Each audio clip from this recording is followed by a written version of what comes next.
ஷக்கர். என்னோட வீடியோ சேனலை நிறைய பேர் பார்த்துருப்பீங்க. நான் 35+ மவுண்டனுக்கு மேலே போயிட்டேன்.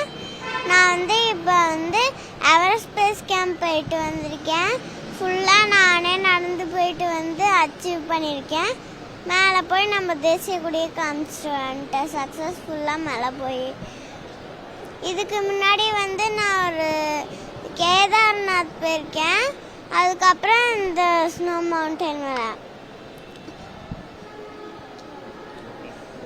இந்த 10 நாள் எப்படி இருந்தது? நமக்கு ஈஸியாக இருந்தா கஷ்டமாக இருந்ததா? கஷ்டமாகவும் இருந்தது, கொஞ்சம் ஈஸியாகவும் இருந்தது. எத்தனை பேர் போனோம் நம்ம? ஃபஸ்ட்டு ஸ்டார்டிங்கில் எங்கள் அம்மா அப்பா நான் 3 பேரும் போனோம். எங்கள் குரூப்போடு நடக்க ஆரம்பிச்சு 3 நாளில் எங்கள் அம்மாவுக்கு உடம்பு சரியில்லை.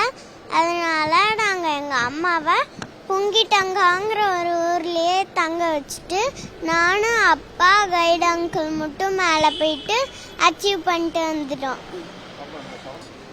முதல்ல எப்போதும் நாங்கள் இந்த ஃபால்ஸு ட்ரக்கிங் அந்த மாதிரி போக மாட்டோம்.